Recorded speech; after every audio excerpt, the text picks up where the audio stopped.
So again, those poltergeists, they make me crazy, they entertain me. To keep this carcass going, I need stuff. I need my mouth guard so I don't grind my teeth to stubs. I need a CPAP, which has a hose. And every week I have to wash that hose, and I decided to wash the hose and the mouth guard together. And I hung up the hose, and I thought I took care of the mouth guard until, where was it? It wasn't in the case. It wasn't in the basin. It wasn't on the shower racket. My mouth guard was gone. They got it again.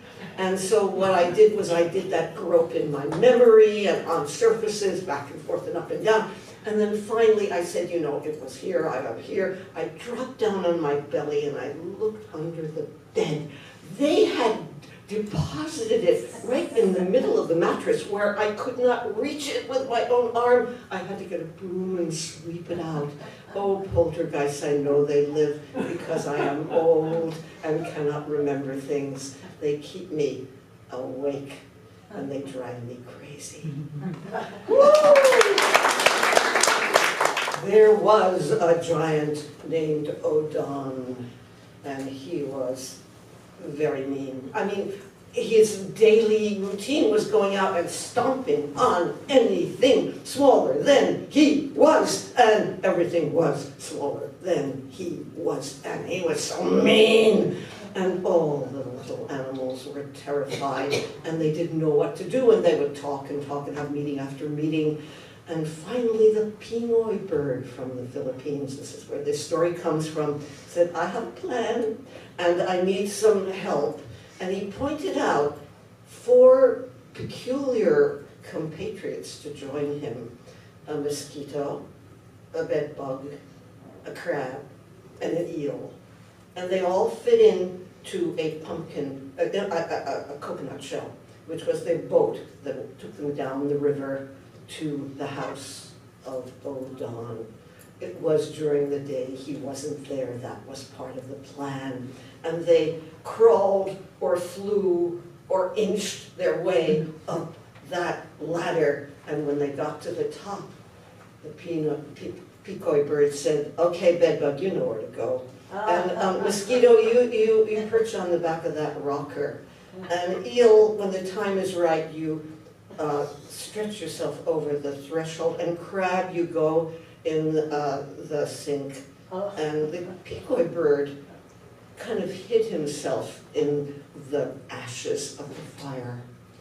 And Odom came home and he was tired from his stomping. And he threw himself into the rocking chair.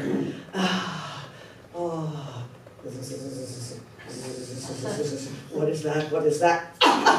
I mean, when he tried to hit the mosquito, he hit himself. It was very hard. And he said, I don't like this. I'm going to get in bed where I have a mosquito net. And he dove into bed, and the bed bug got to work.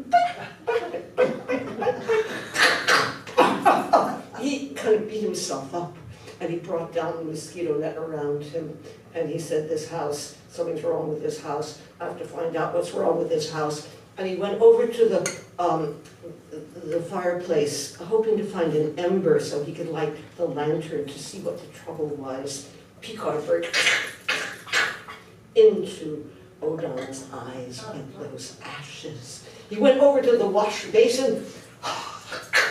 The crab grabbed his chin, and Odom flung out his huge hands. The crab let go. He made for the door. He slid on that eel. He tumbled down those stairs. He has not been seen since. You know, there are big stompers out there, and there are smaller beings with peculiar talents. Let's see if we can pull them together. Yes. See what we can do.